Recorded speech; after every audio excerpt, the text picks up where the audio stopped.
Darren menghempaskan tubuhnya sejenak di atas ranjang. Tidur terlentang dengan kedua tangan terbuka lebar.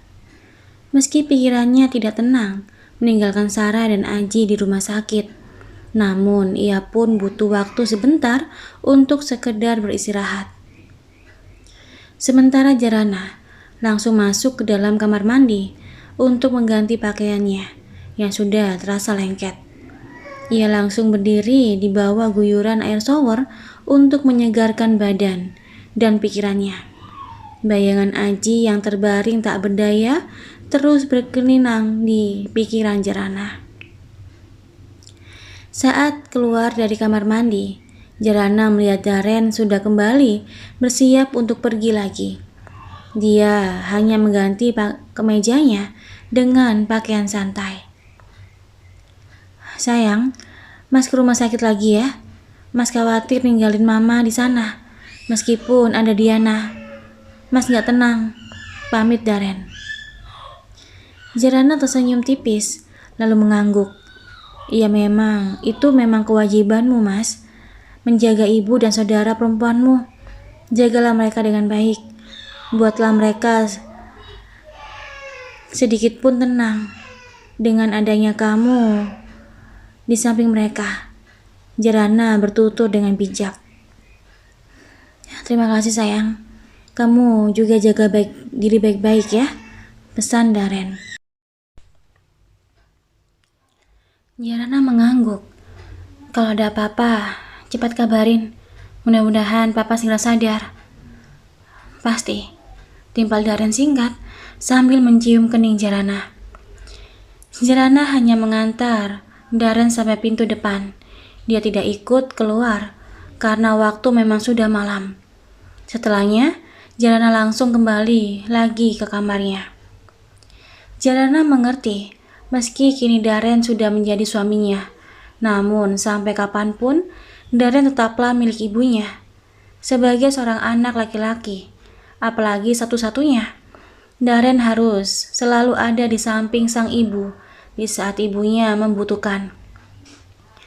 Jarana tidak pernah merasa cemburu kepada Sarah sebagai ibu mertuanya, karena Sarah pun memperlakukan Jarana dengan sangat baik.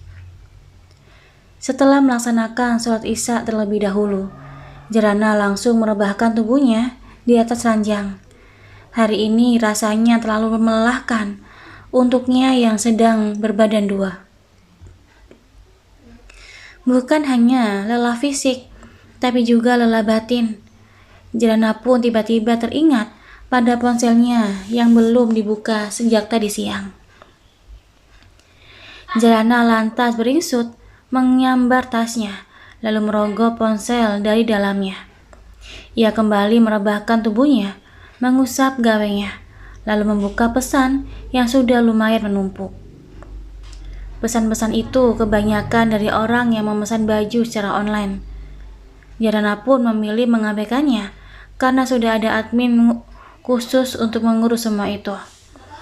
Jarana pun akhirnya melihat sebuah pesan yang tertimbun dari Ustadz Thorik tadi siang. Lekas Jarana pun membukanya. Assalamualaikum, mohon maaf sekali Mbak Jarah. Sepertinya rencananya saya untuk ke Bandung besok batal. Saya jadi tidak enak. Bagaimana ya kira-kira baiknya? Jarana berpikir sejenak sebelum membalas pesan itu. Jarana tidak tahu langkah apa yang harus ia ambil sekarang. Karena yang terpenting untuknya saat ini adalah kesembuhan sang ayah mertua. Tidak ingin dulu memikirkan hal lain, termasuk tentang rumah dan tanah yang rencananya akan dijual. Jarana pun akhirnya mengetik pesan untuk Ustadz Thorik. Waalaikumsalam. Maaf Ustadz, saya baru membaca pesan Ustadz. Tidak apa-apa Ustadz, mungkin lain kali kita bisa atur ulang waktu yang tepat. Kebetulan sekarang ini saya juga sedang tidak bisa kemana-mana, apalagi keluar kota. Jarana langsung menyimpan kembali gawenya. Ia terlentang sembari memejamkan kedua matanya. Perih, lengket, tapi karena pikirannya yang sedang kacau, Jarana tetap susah untuk terlelap dan masuk ke dunia mimpi. Jikapun Jarana berhasil tertidur, itu hanya sekejap, karena ia akan kembali terbangun dengan jantung berdebar. Sesekali Jarana mengecek gawengnya, takut ada kabar tentang Aji dari Daren. Dalam kondisi seperti ini, bagaimana mungkin Jarana bisa tidur nyenyak? Sementara ketakutan dan kekhawatiran terus menghantui pikirannya. Tok tok tok. Tiba-tiba saja Jarana mendengar pintunya diketuk. Lekas ia turun dari ranjang dan berjalan untuk membuka pintu. Di depan kamar Jarana, Mbok Darmi sudah berdiri sambil membawa gelas susu coklat dan segelas air putih di atas nampan. Mbok bawakan susu, Mbak. Jarah juga pasti belum minum vitamin kan? Tutur Mbok Darmi tersenyum. Jarana tersenyum, lalu mengangguk.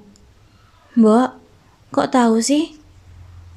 Tahu dong, kan belum lihat Mbak Jarana nyeduk susu. Timpal Mbok Darmi. Makasih ya Mbok, Jara bawa susunya.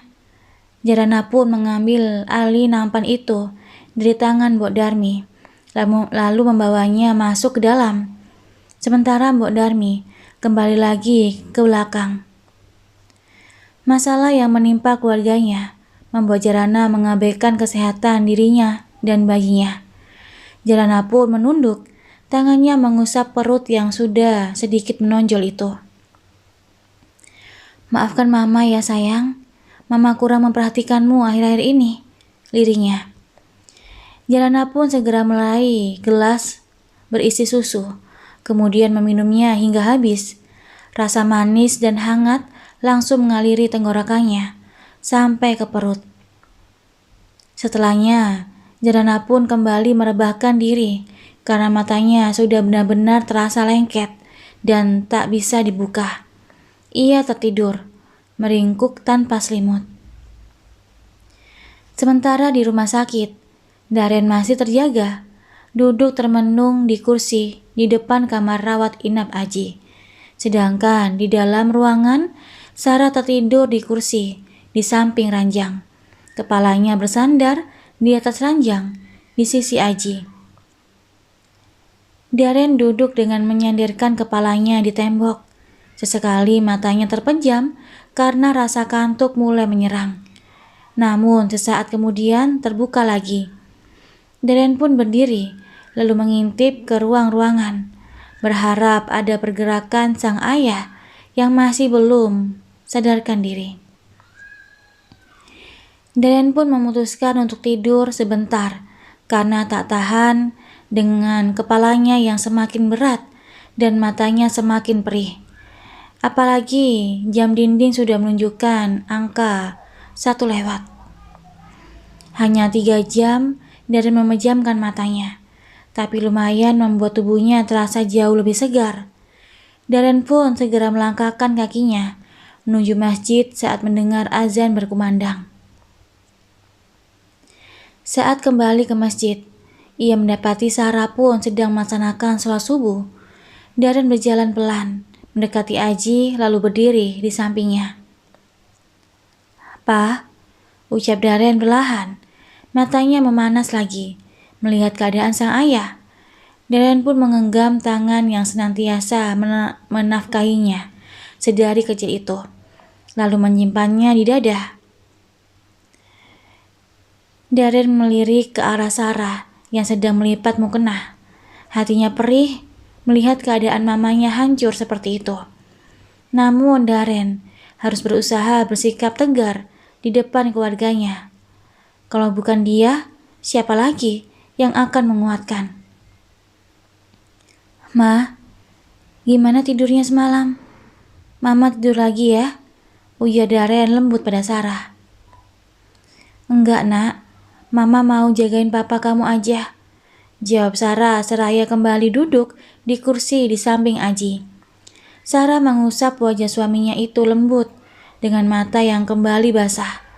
Lalu ia bangkit sebentar untuk mengecup kening Aji. "Pa, sadar pa, Mama kangen banget sama papa.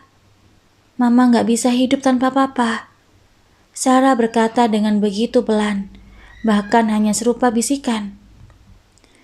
Selang beberapa malam lama, tangan Aji tiba-tiba bergerak pelan. Sarah yang selalu ada di sisi sang suami merasa senang melihat pergerakan dari tangan Aji, hingga ia langsung berdiri dengan antusias dan kembali menajamkan penglihatannya untuk memastikan Aji benar-benar bergerak. Dan untuk yang kedua kalinya, tangan Aji bergerak lagi. Sarah pun segera memanggil Daren yang sedang di luar ruangan. "Daren, tangan papa bergerak," tutur Sarah dengan mata berbinar. Sorot matanya menampakkan harapan yang begitu besar. Daren pun berjalan cepat masuk ke dalam ruangan, menyusul Sarah yang sudah lebih dulu kembali masuk. Sarah dan Daren pun berdiri di samping kanan dan kiri Aji. Tak lama kemudian, mata Aji pun perlahan terbuka. Ia mengejap pelan. Kedipan matanya begitu sayu dan lemah. "Alhamdulillah, papa sudah sadar," liris Sarah dengan air mata berderai saking bahagia. Aji pun menoleh ke Sarah, lalu berganti menatap Daren. Maafin papa. Selama ini papa banyak salah," ucap Aji lemah, bahkan suaranya nyaris tak terdengar. "Enggak, papa enggak perlu minta maaf. Papa laki-laki terbaik yang pernah mama kenal. Papa lelaki yang hebat. Papa pasti kuat. Berjuang ya, Pa. Demi mama, demi keluarga kita," jawab Sarah pelan. Aji tersenyum kecil. Ia kemudian beralih menatap Daren. "Maafin papa. Papa gagal mempertahankan perusahaan kita. Tolong jaga mama dan adikmu. Mereka adalah tanggung jawabmu setelah papa pergi.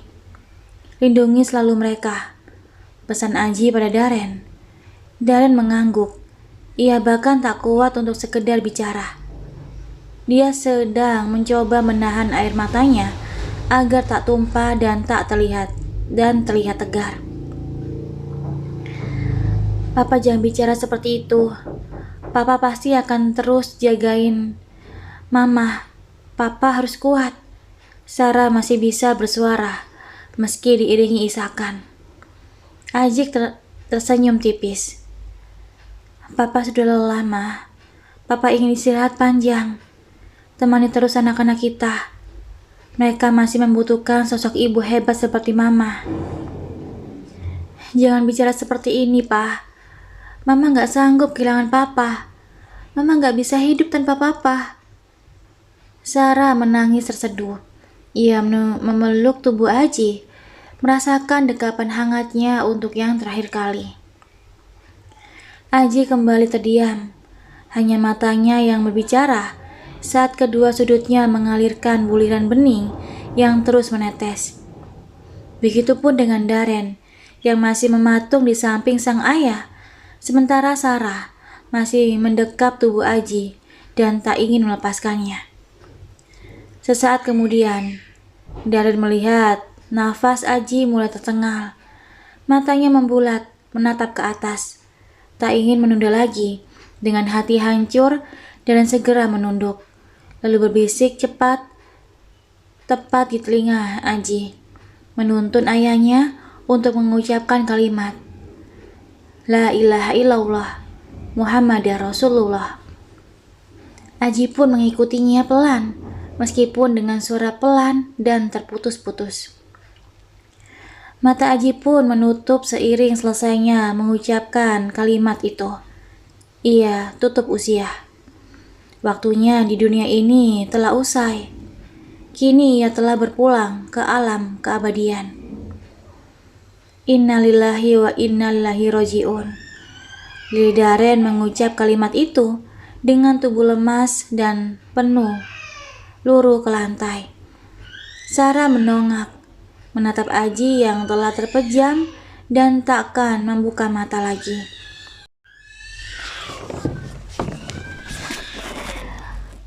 Papa, bangun, Pa. Papa nggak boleh ninggalin Mama. Bangun, Pa. Sarah mengguncang tubuh Aji, berharap suaminya itu kembali membuka mata dan hanya pingsan seperti kemarin. Bangun, Pa, tutur Sarah, melemah dengan tubuh ambruk ke lantai. Astagfirullah, Mama. Daren pun langsung bangkit dan menghampiri Sarah yang tak sadarkan diri. Ma, bangun, Ma. Daren menepuk-nepuk pipi Sarah pelan. Ia begitu kalut dengan keadaannya saat itu. Sang papa meninggal dan ibunya tak sadarkan diri, sementara Daren hanya seorang diri. Hingga suara derap langkah kaki mendekat ke arah ruangannya terdengar. Benar saja, dokter dan perawat datang. Mereka pun terkejut dengan keadaan di dalam ruangan. Perawat segera membantu Daren memindahkan Sarah ke atas sofa, lalu mengoleskan minyak kayu putih di dekat area hidung. Sementara dokter memeriksa kembali kondisi Aji, hingga dokter benar-benar memastikan bahwa Aji memang telah tiada. Hingga suara derap langkah kaki mendekat ke arah ruangannya terdengar. Benar saja, dokter dan perawat datang.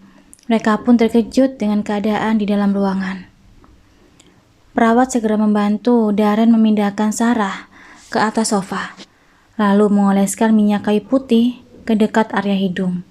Sementara dokter memeriksa kembali kondisi Aji, hingga dokter benar-benar memastikan bahwa Aji memang telah tiada. Saat dokter hendak keluar ruangan, ia pun berpapasan dengan Diana yang baru saja datang. Melihat ekspresi wajah dokter yang sendu, jantung Diana pun berdetak dengan begitu hebatnya. Ia langsung berlari masuk, dan sesaat kemudian tubuhnya bagai terperosok ke bagian bumi terdalam. Saat melihat tubuh Aji sudah ditutupi oleh kain putih, sementara tubuh Sarah yang tak sadarkan diri masih terbaring di atas ranjang. Diana menutup mulutnya, yang terasa ingin menjerit sekencang-kencangnya. Air mata langsung berdesakan keluar membasahi pipinya. Dengan langkah tertati-tati, ia berjalan pelan menuju ranjang, di mana tubuh sang ayah sudah terbujur kaku, tak berdaya. Perlahan tangan Diana mencoba menyingkap kain putih yang menutup tubuh Aji, meski sudah gemetar. Setelah berhasil menyibaknya, Diana langsung menangis, histeris dengan memeluk tubuh Aji. Papa, kenapa Papa pergi secepat ini? Maafin Diana yang tak ada di sisi Papa saat Papa pergi. Maafin Diana, Pa. Diana menyesali. Kenapa semalam harus pulang? Harusnya Diana di sini menemani Papa. Bangun, Pa. Papa nggak boleh pergi. Diana terus meracau sambil memeluk tubuh Aji. Air matanya berjatuhan membasahi baju terakhir yang digunakan sang ayah. Melihat adiknya yang histeris, Daren yang sedang menunggui Sarah pun segera bangkit. Ia memegang kedua bahu Diana, membantu adiknya itu untuk bangkit dari pelukan Aji. Sabar, Di. Papa sudah tenang. Papa sudah tidak merasakan sakit lagi. Ikhlaskan kepergian Papa, agar dia dapat pergi dengan tenang dan bahagia. Daren berusaha menasihati Diana lembut. Tubuh Diana pun melemas. Ia terkulai lemah di dada sang kakak. Papa, Kak. Papa sudah pergi. Kenapa Papa ninggalin kita secepat ini? Diana masih meracau pelan di pelukan Daren. Daren pun terus menenangkan Diana. Ini sudah takdir, Di. Sudah yang bernyawa pasti akan meninggal, termasuk kita. Hanya waktu dan caranya saja yang berbeda. Ikhlaskan kepergian papa, agar ia tenang. Cukup doakan agar papa diberikan tempat terbaik di sisi Allah. Tutur Darren selembut mungkin. Meskipun Darren nampak kuat dan tegar dari luar, tapi sebenarnya Darren pun hancur. Ia terpuruk ditinggalkan oleh orang yang begitu ia teladani. Lelaki terhebat dalam hidupnya, lelaki terbaik sebagai seorang suami dan ayah. Lebih baik kamu temani mama. Usahakan mama agar cepat sadar. Kakak akan mengurus semuanya. Tita Darren tegar. Diana pun mengangguk. Ia mengurai pelukan dari tubuh Darren, kemudian berjalan lemas menuju sofa tempat Sarah masih terbaring. "Ma, bangun ma, sadar. Ini Diana ma." Diana bertutur dengan suara bergetar sambil menggosok-gosokkan kedua tangan Sarah, berharap ibunya itu akan segera membuka mata. Sementara Darren hendak berjalan keluar ruangan. Ia berniat untuk ke bagian administrasi untuk mengurus semua kepulangan jenazah Aji. Di lorong rumah sakit, Darren pun melihat Jarana yang sedang berjalan ke arahnya. Darren bahkan lupa untuk mengabari kondisi Aji. Terkini pada Jarana, saking panik dan terpukul. Seketika Darren menghentikan langkahnya saat berpapasan dengan istrinya itu. "Mas, mau kemana?" tanya Jarana. "Mau ke bagian administrasi," jawab Darren. "Oh, gimana sekarang keadaan papa?" tanya Jarana lagi. Darren terdiam. Dadanya begitu sesak, mengingat Jarana pasti akan sangat terpukul dengan kepergian lelaki yang sudah dianggap ayah kandungnya itu. Darren hanya tersenyum tipis. "Mas, ke bagian administrasi dulu." Darren melanjutkan langkahnya. Ia ingin menyembunyikan air matanya dari Jarana. Sementara Jarana hanya mengelit heran, kemudian kembali melangkah menuju ruangan Aji yang hanya tinggal beberapa meter. "Assalamualaikum," ucap Jarana pelan sambil membuka handle pintu ruangan itu. Jarana pun tak kalah terkejutnya dengan Diana melihat keadaan di dalam ruangan itu. Melihat kedatangan kakak ipar yang sangat disayanginya, Diana pun langsung bangkit dan menghambur ke pelukan Jarana. "Papa, Mbak.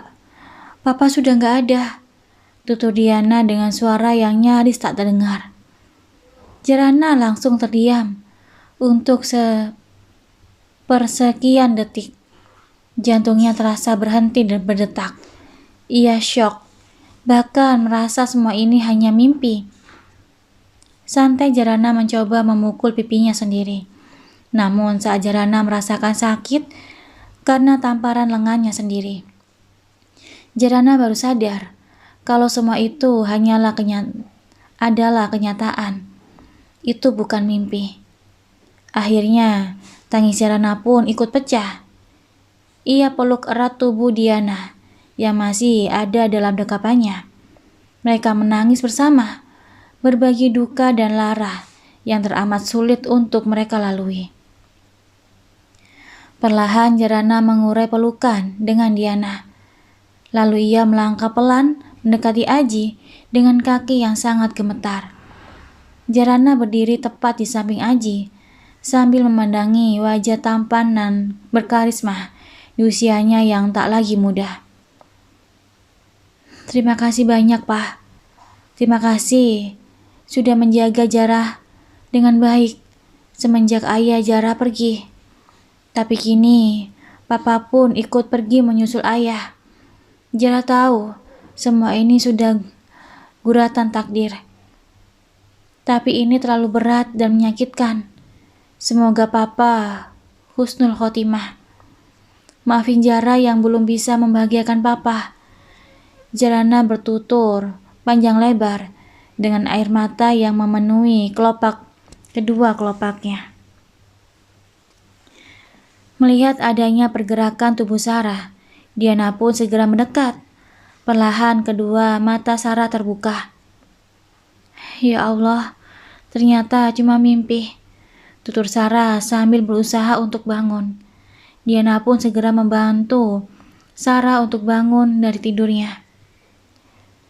Saat Sarah kembali menatap ke arah ranjang Aji, ia pun baru sadar kalau semua itu bukan mimpi, melainkan kenyataan. Sebuah kenyataan pahit yang harus dijalaninya. Ikhlas atau tidak ikhlas, ridho atau tidak ridho. Air mata Sarah pun kembali mengalir deras. Ia mendekat ke arah Aji, berdiri di samping Jarana. Jarana pun langsung memeluk Sarah. Jarana tahu betapa hancurnya hati Sarah saat itu. Sekitar pukul 9 pagi, jenazah Aji pun tiba di rumahnya.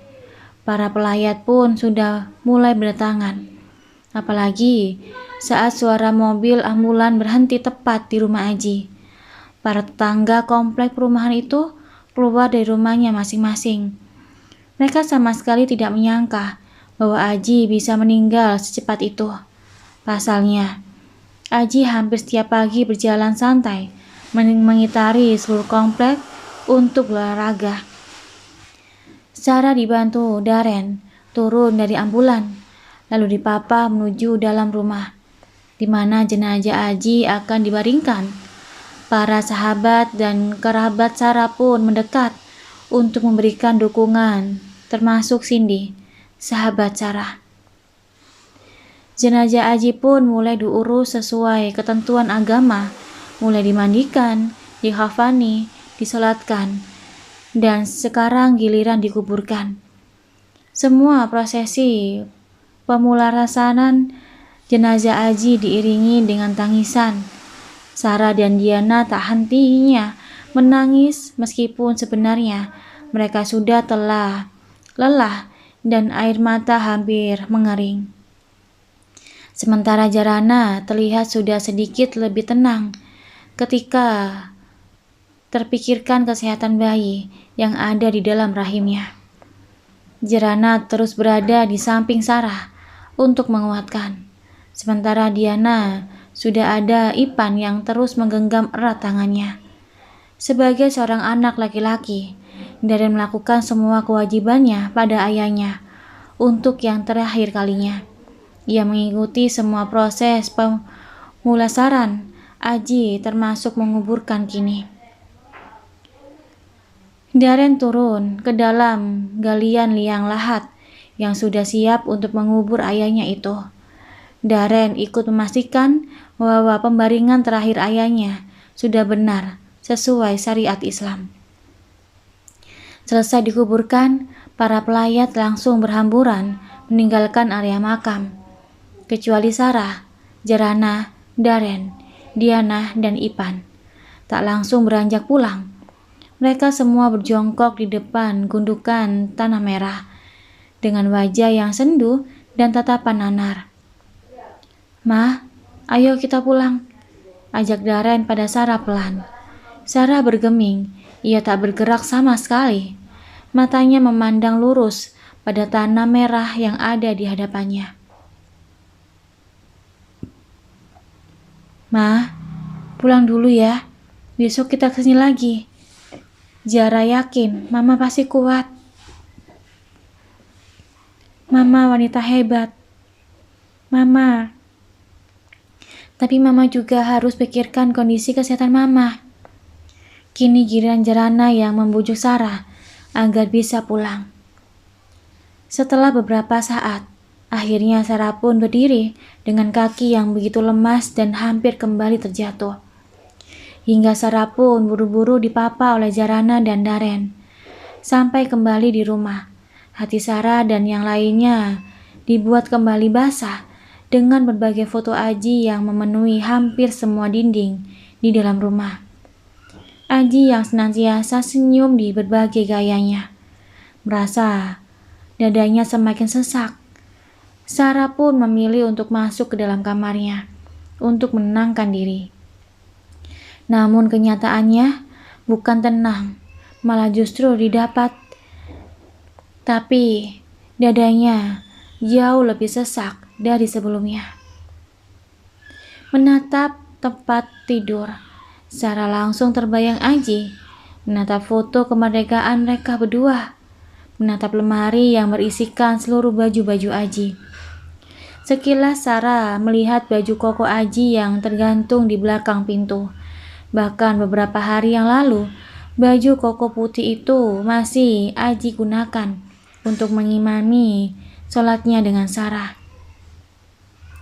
Sarah pun melepaskan gantungan dari baju itu, kemudian mengusap dalam-dalam minyak wangi yang masih menguar aroma tubuh Aji. Sarah pun menciumi baju itu berkali-kali, lalu mendekapnya erat dengan tubuh yang kembali berguncang hebat. Sementara di tengah rumah, Sarah, Darren, Ipan, dan Diana duduk bersama dalam keheningan. Keempatnya masih larut dalam kesedihan yang begitu mendalam. Keluarganya kini sedang diuji habis-habisan. Di saat perusahaan diambang kehancuran, Aji pun malah pergi terlebih dahulu. Secara otomatis, ia memindahkan tugas beratnya pada pundak Darren sebagai anak laki-laki satu-satunya. Tugas penjaga keluarganya, tugas penjaga perusahaannya, semuanya berpindah pada genggaman Darren. Di saat semuanya larut dalam lamunan panjang tentang Aji, suara derap langkah kaki yang mendekat mengalihkan perhatian mereka. Sesaat kemudian muncul sosok Hani berdiri di pintu tengah ruangan. Darren pun langsung menatap Hani dengan tajam. Darren marah, kecewa, karena di saat semua prosesi pemakaman ayahnya sudah selesai, Hani sebagai seorang menantu baru menampakkan dirinya, padahal Darren sudah mengabari Hani sejak hendak pulang dari rumah sakit tadi.